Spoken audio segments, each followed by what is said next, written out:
Good. Can you just, what's the process been like of adapting since you got here? Yeah, it's been a real smooth transition. I've enjoyed it a lot, just coming in and meeting all the guys and all the coaches and learning new offense, obviously. It's been really seamless, and I feel like I fit right in. You were a highly coveted guy in the portal. What was it about Kansas that made you feel like this was the place for you? Yeah, it was a number of things. I mean, just looking at the offense that Coach Z wants to run, his threat with the right amount of tight ends in the tight end room, and the different things he wants to do, I think is really unique. And I see that from a lot of different schools. And obviously a quarterback room like we have and JD behind the wheel, you can't go wrong. So I think it'd be really dangerous. Can you talk about, I know you guys had some ties to Rob Ianello. How much did that help out? Huge. I mean, yeah, Coach I meant a lot through this whole process. He was really instrumental. He and my dad go way back, Arizona in the Desert Swarm days in the 90s. But just to hear his stories and to be around him, really, really cool guy. So. When you're on your visit and they do like film stuff with you, who are they kind of showing you clips of from the past? Really everybody. I mean, we were looking at a lot of mostly last year's tape, Trevor and the guys they had last year, and years prior. So yeah. What have your impressions been of Coach Lubick? I would say just a overall football guru. Like, he really knows his X's and O's, and he's a guy that you can sit down with and just tell he's been around. He really knows his stuff. So, I consider myself really blessed. I've gotten here. He's my third tight end coach now. So a bunch of different perspectives on different things, and like I said, he just knows a lot. To be able to soak up all that is a blessing. How quickly do you pick up? You mentioned he's a guru. Just how quickly did you pick that up after meeting him? That's a good question, because I would say, he wasn't really around. He was obviously out of town with this whole thing when I was being recruited. But really, like within the first week, I say like just once we got to sit down and get acclimated to things, and he was able to lay out the game plan to me, and kind of picked it up fast. So. In terms of your own skill set, what are some things that you hang your hat on?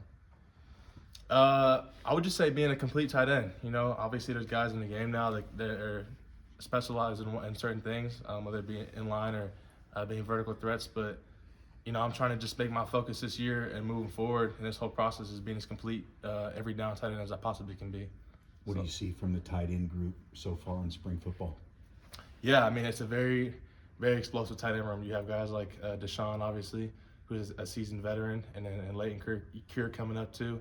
And then we have a lot of talented young guys as well. So, I mean, it's a great room, and everyone's been really welcoming and open arms, and really fun guys to go to work with. You and Deshaun on the field at the same time. Like, what can you guys do to a defense? Man, it's really special. That's a great point because, obviously I talked about how talented he is, and obviously just knowing what I can do, I think it'll put a lot of pressure on the defense in terms of personnel groupings and how they want to play us. Who are some players that have helped you kind of adapt to this new environment? Yeah, I mean, everyone's really been great, to be honest. This is a really strong team built on a really strong culture. So I would just say really everybody, like Deshaun has been great. All the quarterbacks have been phenomenal in terms of that. Cole and JD, everyone's really kind of had a process in that. So. How do you think that culture's been able to shine through and persist even with so many new guys coming in? And I guess what do you think are the defining qualities of that culture as someone who's new to it? Yeah, I would say just looking at it, I think that the main reason is this is a player-led team. I think a lot of people kind of say that and, rah-rah, whatever, but I really look at it, and I've come from a couple good teams in my past, but this is a real player-led team, and they're disciplined, and everyone kind of holds each other accountable. So, You've been a West Coast guy, went to college in Arizona. What's it like now being in a place like Lawrence? Yeah, it's different. It's definitely a huge change up for sure. The biggest thing that stands out to me is just the Midwest hospitality in general. It's real. Just being around town, how welcoming everybody is and how friendly they all are. And it's great. So, I mean, Lawrence is special for me already. I'm enjoying it here. So. You like seeing the snow on the ground? Yeah, no, I've never seen that in my life, especially with the blizzards and everything, but definitely a change up for sure, but I enjoy it. Obviously, JD's recovering, but how has Zeke and Cole looked out there? They've looked great. I mean, those guys they're really talented. Both of them, really all of them, kind of all stand out to me, just in terms of their leadership and their professionalism and how they go about their work every day. And I would just say like their ball placement in general, it just really stands out to me. I'm really impressed. So. We hear from a lot of new guys about Coach Sleeve. Just in your perspective, what have you liked about working with him in the weight room and the culture? Yeah, Sleeve he's been special, man. Like coming into this process, he's exceeded my expectations of what I expected from a strength coach, I'll say. So he's been really instrumental. He has a huge role in everything that the team does. So he's been great.